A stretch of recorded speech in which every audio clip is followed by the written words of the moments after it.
Olá, bem-vindos à porta de entrada da Rota do Românico. São 12 concelhos e digamos que aqui em Lousada, no Centro de Interpretação do Românico, está a porta de entrada. Hoje a nossa conversa é com alguém que tem praticamente uma vida à volta desta Rota do Românico.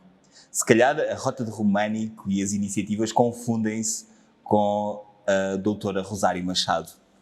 Muito obrigado. Obrigada. Bem-vinda à conversa. Rosário Machado, digamos que é uma cidadã do mundo. Com os pais albicastrenses da Beira Baixa, nascida em Lisboa, que viveu em Palmela, passou por Moçambique.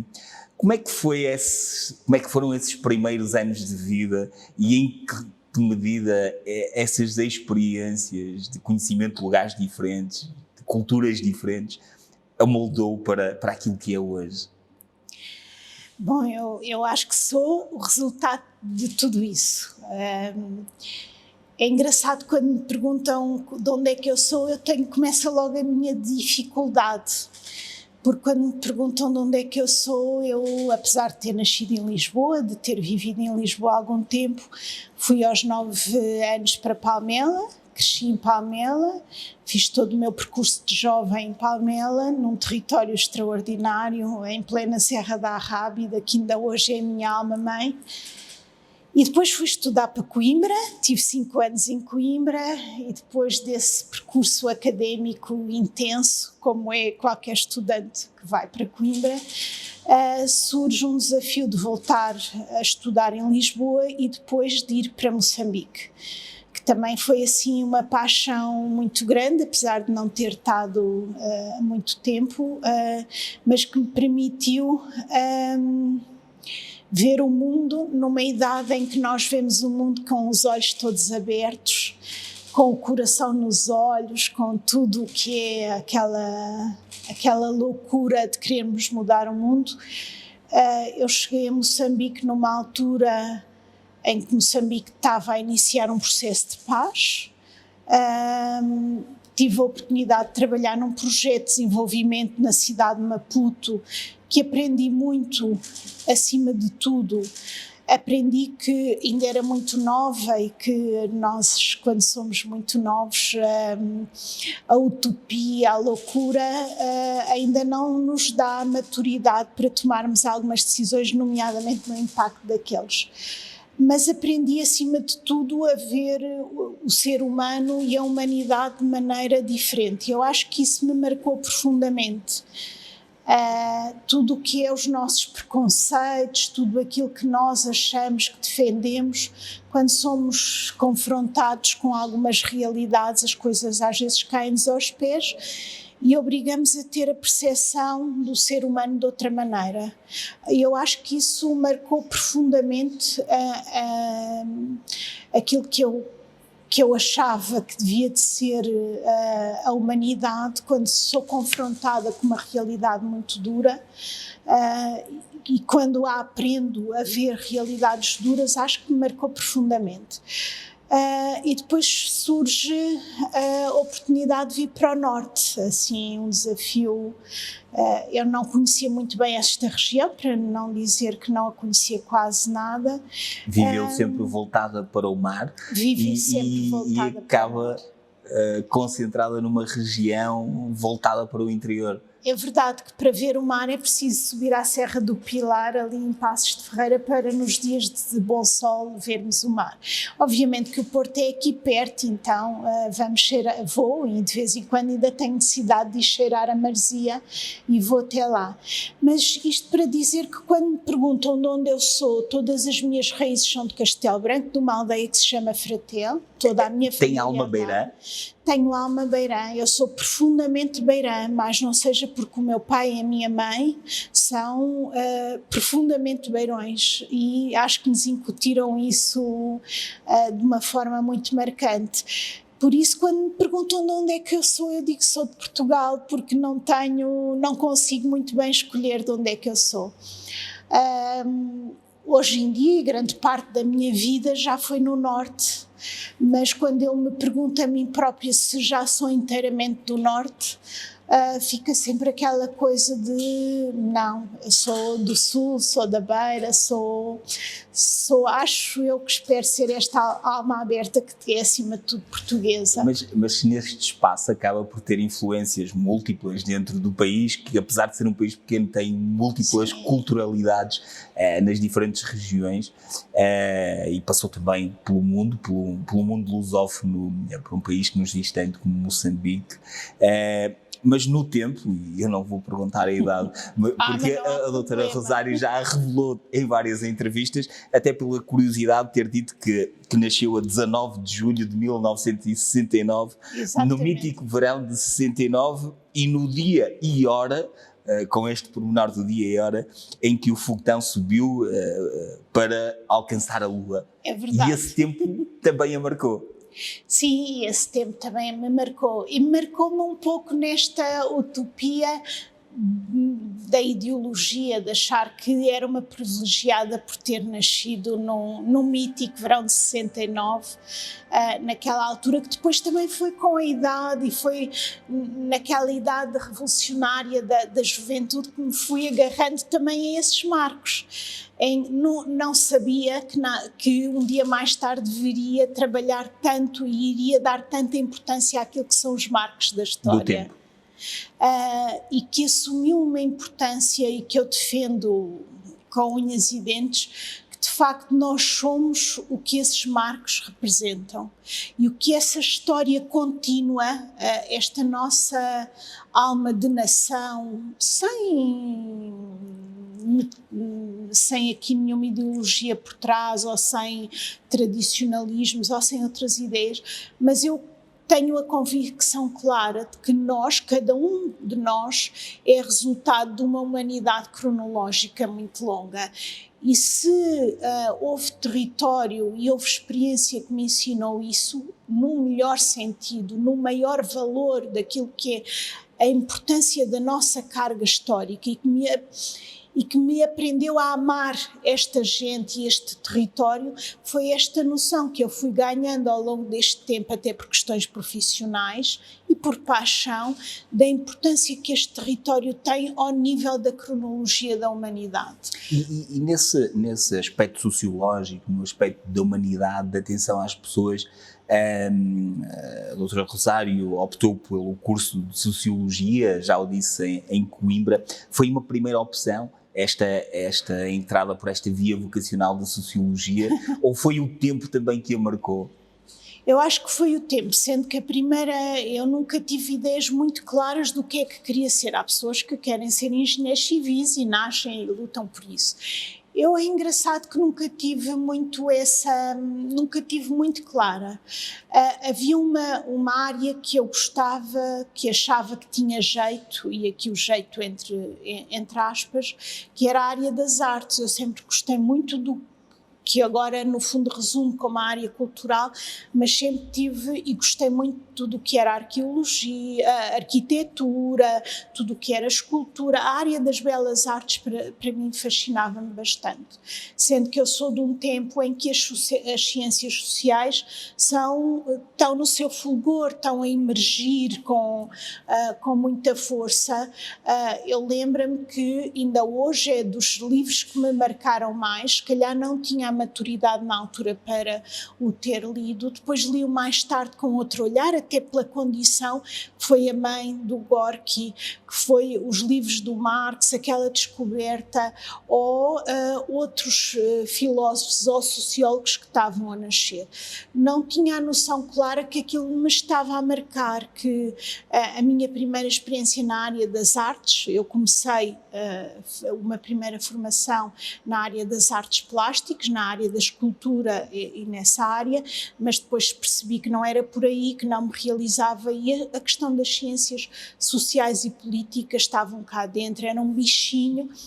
E devo dizer que a opção de Coimbra, a minha irmã mais velha estava em Coimbra, eu já de vez em quando ia até lá, e depois toda aquela, ainda não sabendo com muita clareza o que era a área das ciências sociais, mas foi a minha primeira hipótese, e acho que ainda bem que o fiz, porque de facto, se me perguntarem qual é, sendo que hoje em dia, e é esta distância com quase 52 anos e depois de um percurso, cada vez olho mais que a formação académica é uma base que depois nos permite ir ao mundo e ver, seja em que área, e que possamos dar conteúdos abrangentes e depois nos até ir porque a doutora Rosário faz sociologia, com interesses na filosofia, nas ciências sociais, mas depois, quando chega a altura de colocar mãos à obra, opta pelo desenvolvimento regional. Sim.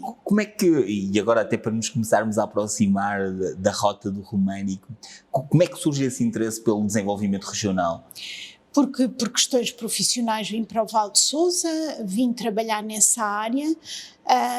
Em 97 a Associação de Municípios do Val de Sousa iniciava, no âmbito de um programa de desenvolvimento integrado que era o Pro Sousa, desenvolvia e iniciava um processo, foi por isso que eu vim para cá, que se chamava Pacto Territorial para o Emprego, e era um projeto que, com áreas muito específicas, mas era muito transversal, e que focava uma lógica de bottom-up na missão concreta do que é trabalhar desenvolvimento regional, neste caso supramunicipal, na altura com 6 municípios, e na área imaterial. Quando digo na área imaterial, na área das pessoas, tudo o que era emprego, educação, formação, cultura, e portanto eu entro nesse mundo. E deparo-me desde logo que precisava de me capacitar, porque eu vinha de uma área académica muito aberta, muito vasta. A minha tese de licenciatura tinha sido na área da cultura, da sociologia da cultura, muito ligada a uma área nova que também estava a surgir, que estava ligada aos comportamentos de consumo na área da cultura, mas depois vi-me a trabalhar numa visão diferente, num território diferente, e muito focada na área clara, com uma missão clara de que a supramunicipalidade estava a iniciar um processo de desenvolvimento, não de obra, porque as infraestruturas já estavam a ser planeadas, as grandes infraestruturas, mas era a noção... A intervenção social. A intervenção social no seu espectro mais alargado, não aquela intervenção do social muito focado, mas nesta lógica de que o desenvolvimento regional se fazia pelo trabalho com as pessoas e com a montagem de redes, que ainda hoje é um processo muito difícil, já lá vamos também. E que já são muitos anos de trabalho, mas deu-se passos de gigante mesmo assim, que é a noção clara de que por muita obra que se fizesse, o desenvolvimento garantia-se pelo trabalho com as pessoas, pela transformação com as pessoas. E o Pacto Territorial para o Emprego eu acho que foi uma pedra-chave, muito por visão da doutora Eduarda Brandão, que era a administradora delegada na altura, de que a questão do material não tinha sentido se não se trabalhasse em materialidade, a parte humana e social. Mesmo na perspectiva económica, assumindo que o desenvolvimento económico se fazia com as pessoas. E nas redes, ela que é professora de formação, tinha a noção clara que os institutos de emprego trabalhavam de costas voltadas para as escolas. Hoje em dia isso foi-se colmatando, mas naquela altura havia barreiras, havia áreas estanques, porque era todo um processo que se estava a iniciar. Os próprios fundos estruturais de financiamento estavam a iniciar o processo. Era tudo novo. Tudo novo. E é interessante, eu acho que talvez mais tarde isso vai ser mais concreto, a importância que esse projeto teve, porque nasceram dele os projetos como a Val de Sousa Digital, a Rota do Românico e outros processos que foram sendo, com as redes sociais, as cartas educativas, nasceram desse iniciar. Esse espírito de transformação. Sim. Nessa altura. A doutora Rosário já disse que chegou cá em 97, portanto, e foi em maio, nós estamos no início do mês de junho, foi em maio, portanto já está cá há 24 anos, é uma vida, e disse que chegou aqui ao Val do Sousa num dia muito bonito e soalheiro. Foi um dia abençoado para chegar a este espaço. Sim. É engraçado, eu lembro perfeitamente de estar, a A4 já existia, de estar a sair da autoestrada em Penafiel e sair, ainda não existia a variante nova, passar por Novelas. Eu tenho na memória a luz, a cor de estar a descer Novelas, aquele verde, aquelas vinhas, porque ainda não, tudo aquele vale. Tenho a noção clara da beleza da luz de estar a chegar a um território verde. Ainda hoje tenho essa memória. E de vir até Lousada, nesse percurso, que agora já não fazemos porque vimos pela variante, mas tenho de ficar encantada, eu que venho de uma terra que no verão, já em maio, já começa a ficar amarela. Tenho a noção que o primeiro encanto, a primeira sensação de encanto foi estes vales de verde, de água, de verde das vinhas, as vinhas do enforcado, que ainda hoje me fascinam, e é a sensação clara. Eu tenho presente a memória da minha chegada à Lousada. E com essa chegada à Lousada, um ano depois, começam a surgir as primeiras sementes daquilo que nós hoje temos, a Rota do Românico, que teve o seu lançamento em 2008, mas que na verdade, se calhar, e até olhando para uma das salas do Centro de Interpretação do Românico, que é um sítio que quero também apelar à visita de muitos do nosso território que não conhecem e que de facto é importante, é que toda esta história começa no 5º milénio antes de Cristo, quando há o povoamento da Serra da Aboboreira. O românico é o grande período de construção da memória deste espaço territorial? É o grande período vendo à luz do nosso tempo, é o período de coesão. Se nós hoje pensarmos nesta cronologia tão distante, não é?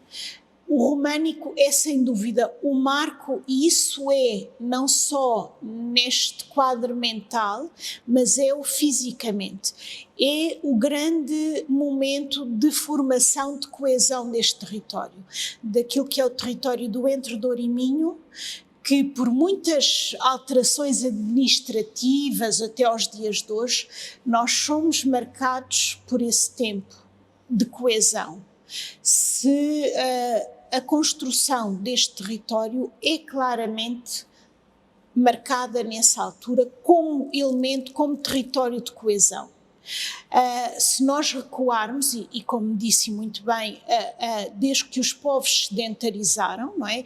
E se nós pensarmos nesta cronologia milenar em que os povos que há uma sedentarização, e depois a partir do momento em que eles se fixam nesta lógica de topo físico das montanhas, na serra, e que depois vão descendo até aos vão vales. descendo até aos vales, e se nós formos na época medieval, que estão à meia encosta, não é à toa que o românico está fisicamente ligado à meia encosta do rio, e se nós virmos o mapa da rota, percebemos os três principais cursos de água, por isso é que os percursos se chamam o Sousa, o Tâmega e o Douro, porque a implantação dos monumentos são claramente marcados fisicamente por essa relação de espaço, e hoje em dia nós construímos com os pés na água.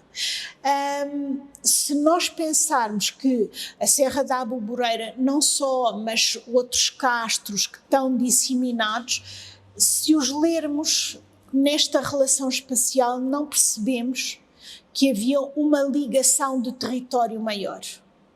E depois no período romano a mesma coisa, ou seja, nós sabemos que este território de intervenção da rota, este espaço alargado, teve pontos físicos fundamentais na romanização. Meinedo com Magneto, uma das grandes vilas romanas, Otongóbriga, talvez a maior desta região, uma grande vila, mas são polarizados nesta lógica de uma relação espacial maior. Mas depois chegamos ao tempo medieval, ao tempo da fundação de Portugal, e é muito interessante que se perceba que é neste tempo, e pela importância deste território e dos seus agentes, pessoas grandes da altura, que são os grandes obreiros desta coesão.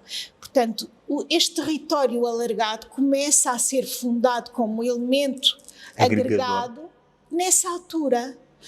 E isso deve-se à importância que este território tinha na altura, dominado pelas circunstâncias e pela organização social medieval da altura, mas à importância de duas grandes famílias nobres. No Condado Portugalense existiam 6 grandes famílias nobres, feudais, de primeira linhagem, que era a organização social e que se refletia em termos físicos, e o território onde nós nos encontramos tinha as duas das mais importantes famílias de primeira linhagem.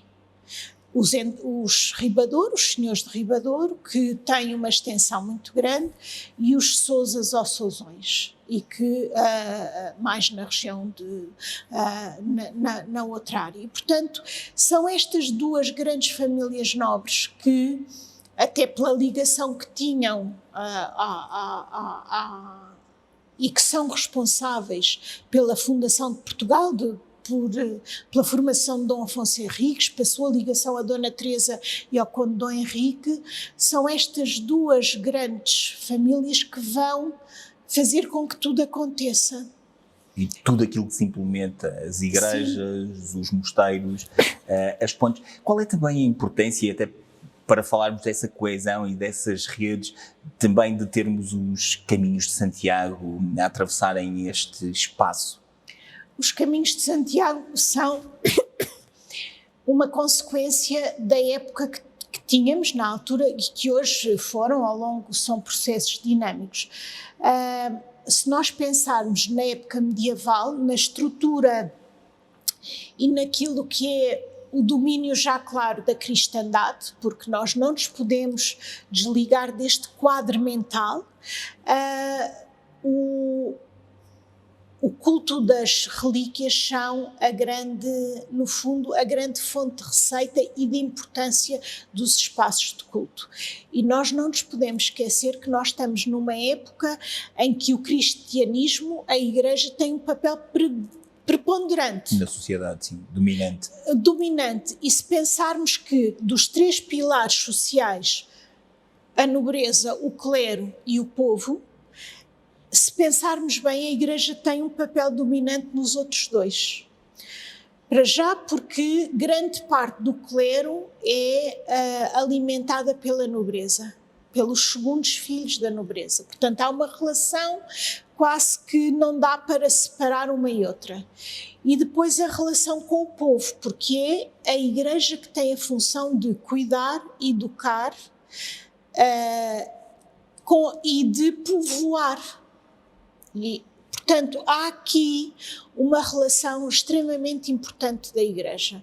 E se nós pensarmos a mentalidade medieval, em que o culto das relíquias é, em termos económicos, um dos grandes motores dos centros económicos nevrálgicos que não estão dissociados da nobreza nem do clero, a questão das relíquias e da posse das relíquias é fortíssimo e é um elemento que muda e que transforma.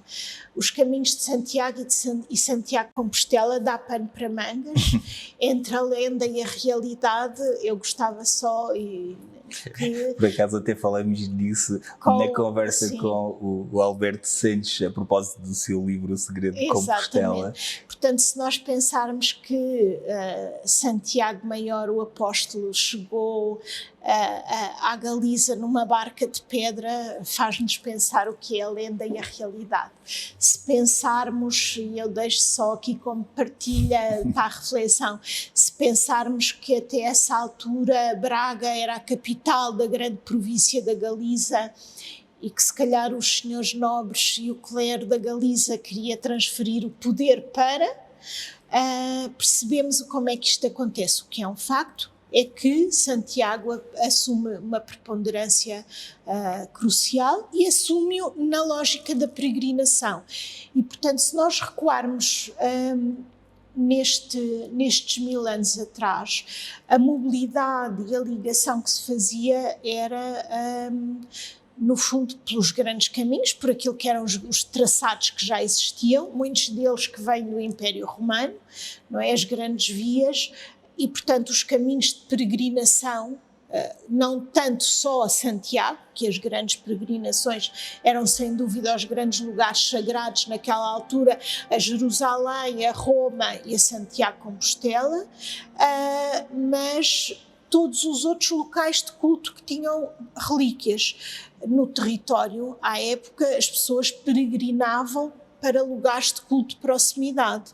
E em busca de relíquias, nós temos alguns exemplos de relíquias medievais em monumentos da Rota do Românico, como é o caso de Cabeça Santa, que o próprio topónimo, o próprio nome deriva dessa relíquia, que era uma cabeça santa, ou temos o caso de Ancede, que podemos descobrir também uma cabeça santa ou outras relíquias que vão sendo, e que hoje em dia não têm essa expressão, mas que na altura eram os grandes motores de incentivo a peregrinar. Essa sua referência ao Mosteiro de Ancede, em Baião, é um bom mote para uma das questões que eu gostava de introduzir nesta conversa, que é a Rota do Românico abrange 12 concelhos, neste momento tem, digamos, um portfólio de 58 monumentos, monumentos que são visitáveis. Em que medida também é que a Rota do Românico contribui não apenas para visitar aqueles que estão em perfeito estado de conservação, mas para recuperar outros para serem visitáveis e para serem parte deste património da Rota? É interessante porque quando falamos da Rota, ainda há quem pense que a Rota é só um projeto de conservação e salvaguarda. Sem dúvida, esse é o maior investimento que a Rota, só para termos de grosso modo, são quase 20 milhões de investimento a conservar e a salvaguardar património.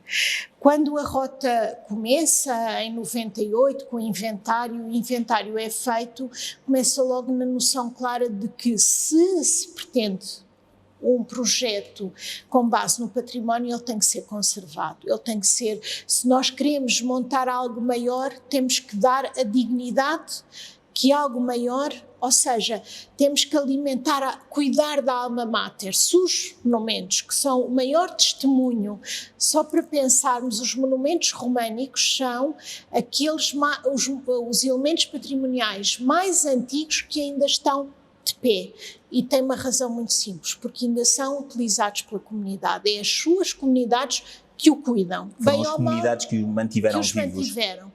É como uma casa, quando deixa de ter gente, quando deixa de ter o oxigênio das pessoas, cai. Pode ser nova, mas rapidamente cai e entra em ruína. portanto, os monumentos, as igrejas, grande parte delas aos pontes, como continuaram a cumprir a sua função, continuaram a ser preservados, sendo que, obviamente, houve necessidade de uma grande intervenção, de um grande cuidado. E, portanto, essa foi desde logo uma preocupação da Rota, foi se nós queremos assentar um projeto desta dimensão em que a alma mater é o património, temos que o começar por cuidar e o arranjar e o conservar e o valorizar. E, portanto, tem sido um processo contínuo. Hoje em dia, felizmente, envolvidos 2 décadas, grande parte do património já está em bom estado e já está conservado. E muitas das vezes, mesmo pelo Estado português, porque a Rota do Românico, grande parte do seu património é propriedade do Estado português, porque é património nacional. O próprio Estado português, as entidades reconhecem a Rota como uma boa prática, porque em nome de um projeto maior cuidou e conservou, no fundo substituiu um bocadinho o papel, que às vezes se pensarmos... De proximidade. Exatamente, e de função imediata e de cuidado imediato. Portanto, muito do trabalho da Rota e do know-how tem vindo a ser este processo, que é um processo partilhado com muitas instituições. Começou pela Direção-Geral de Edifícios e Monumentos, que teve um papel a todos os níveis fundamental, e depois com as várias entidades que zelam e que têm a tutela do património, tem sido um processo construtivo. Mas isto para dizer que a Rota do Românico hoje é reconhecida não só dentro do território, porque nós somos muitas vezes chamados para, quando há intervenção noutro património que não é medieval, ou noutro património do século XVIII, ou até mais recente, somos chamados para dar a nossa opinião, a nossa ajuda ao nível da conservação. E somos reconhecidos, não só nas fronteiras e noutros territórios, como um bom exemplo de conservação, e, portanto, esse também é um motivo que e neste momento está em cima da mesa a possibilidade de alargamento da Rota do Românico a outros municípios, porque nos reconhecem como uma boa prática ao nível do projeto e do turismo e do produto estruturado, mas também ao nível da conservação e salvaguarda, ao nível da investigação. Naquilo que é possível fazer com esse património. E então, na Rota do Românico, temos as experiências, o portfólio de experiências que é possível ter no Românico. Há muita adesão a estas experiências, a esta oferta de visitas, de conjugação da rede de gastronomia com o património, com os vinhos verdes.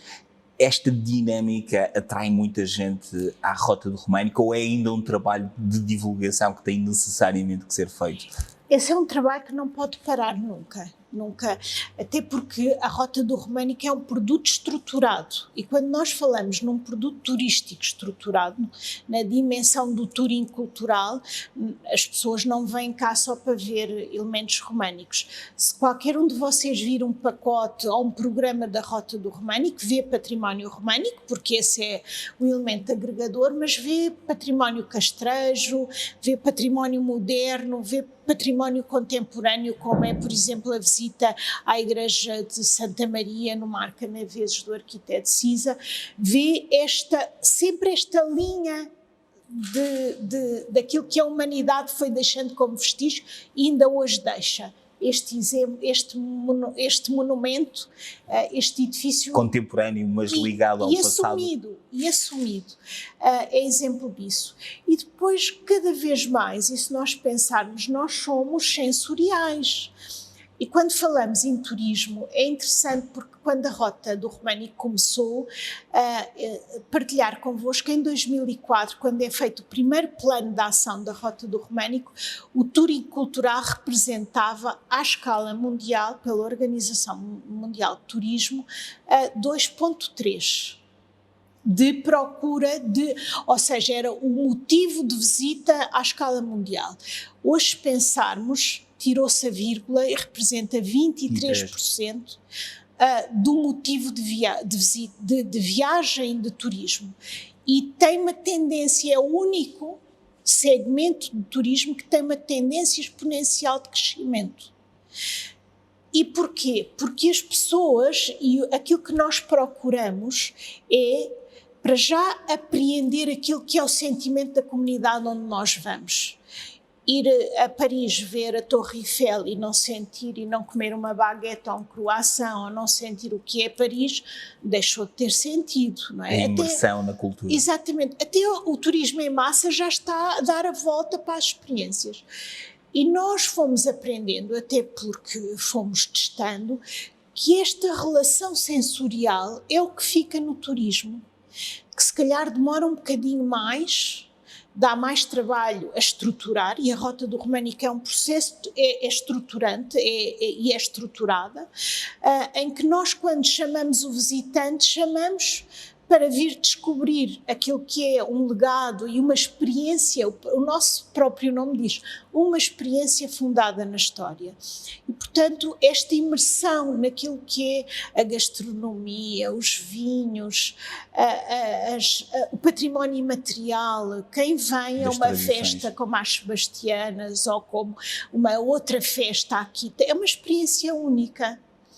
É engraçado que às vezes perguntam-nos no verão o que é que podem vir e fazer, e depois já algumas dão-nos feedback, e quando o verão neste território, como no país inteiro, pululam festas tradicionais, aquelas festas, e é uma descoberta, às vezes em locais tão próximos, mas as experiências são tão diferentes, esta imersão naquilo que é tradicional, que é local, e portanto é nesse sentido que a experiência turística, e quando falamos de património isso ganha uma dimensão muito mais rica, que nós tivemos a percepção que a Rota tinha que intervir e ter essa oferta. Pergunta: a Rota do Românico ou qualquer processo turismo-cultural não é para massas.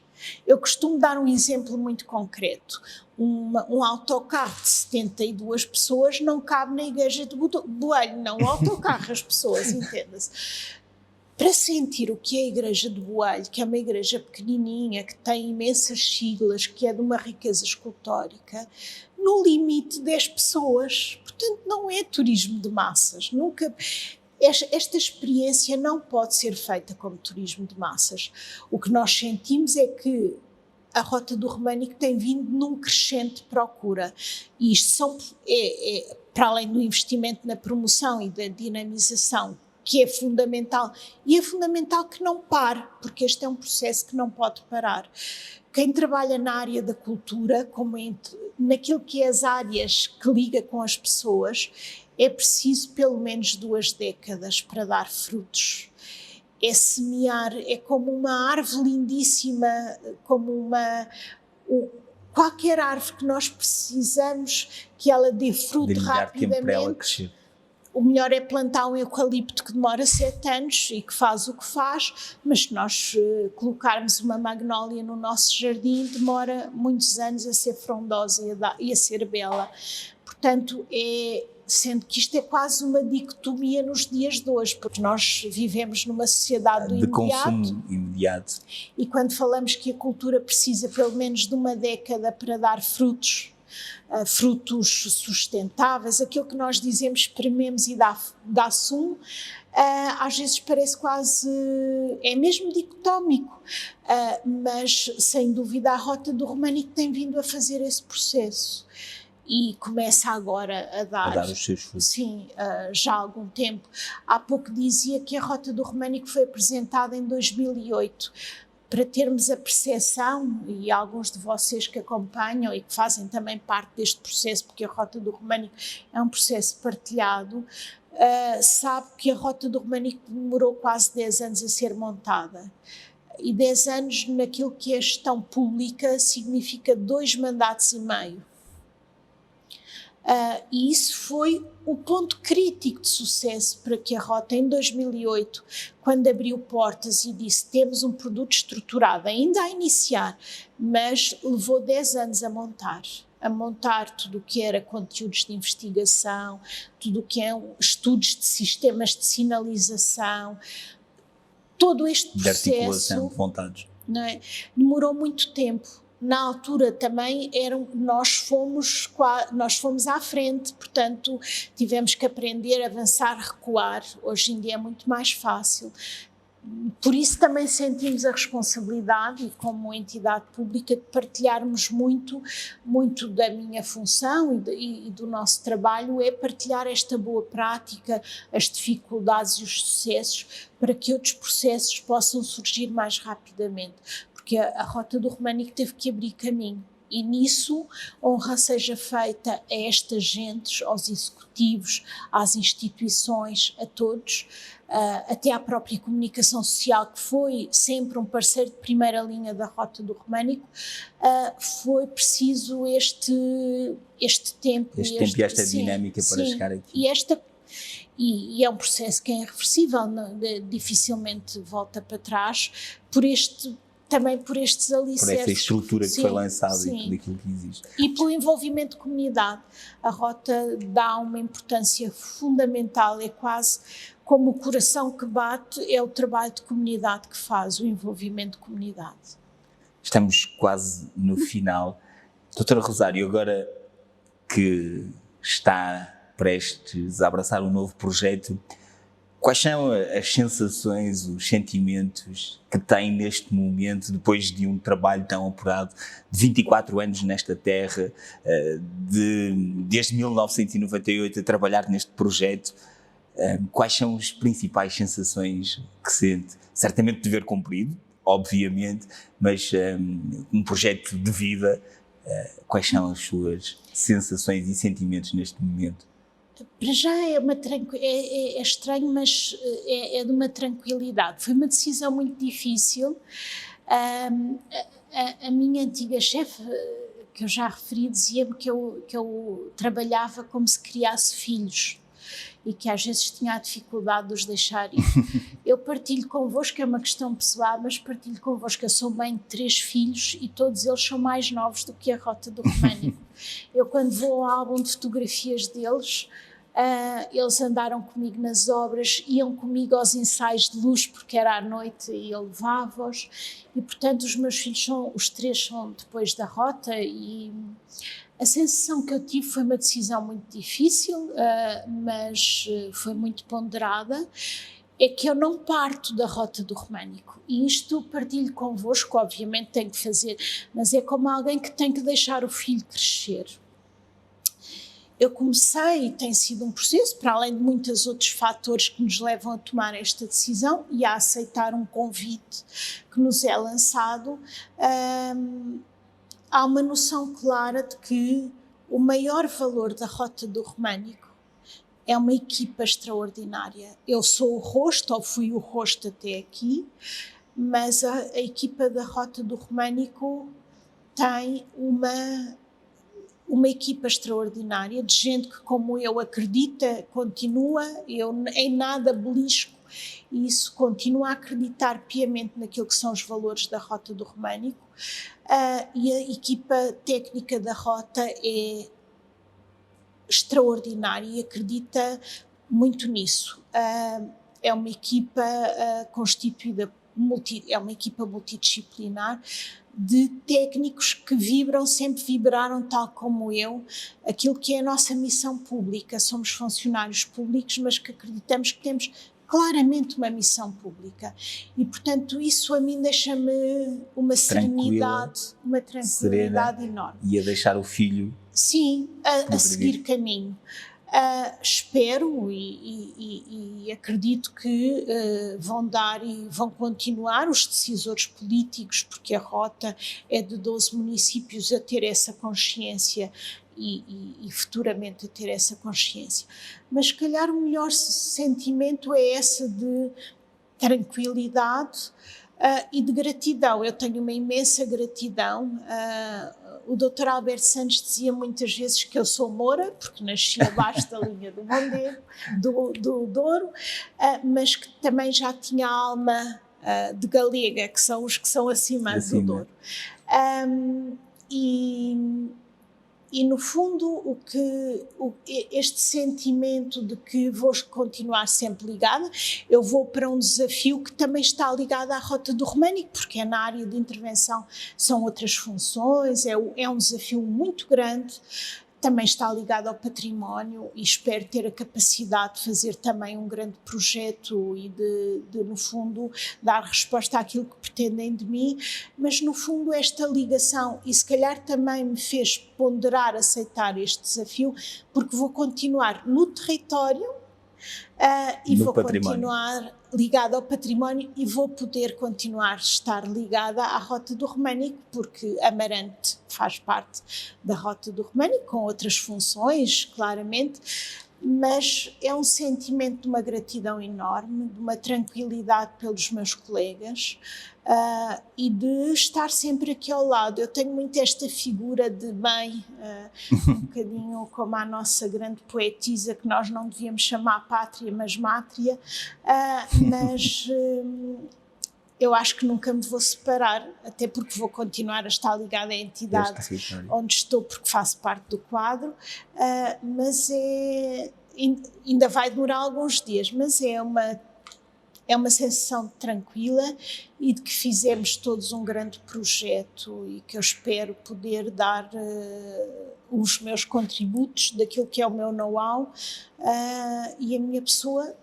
Isso, assumir outro grande desafio, porque acima de tudo este território tem um potencial tão grande, tão grande, tão grande, eu acho que merece. Sem dúvida. Doutora Rosário, muito obrigado. Muito obrigado pela conversa, muito obrigado também pelo trabalho que fez na Rota do Românico.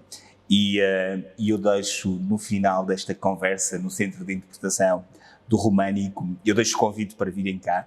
É um espaço, de facto, para percebermos e conhecermos a Rota do Românico, uma visita e usufruir das experiências que foram criadas nesta Rota do Românico, nunca esquecendo uma frase que está ali escrita na entrada deste Centro de Interpretação, que é do nosso autor Essa de Queiroz. A arte oferece-nos a única possibilidade de realizar o mais legítimo desejo da vida, que é não ser apagada de todo pela morte. Obrigado.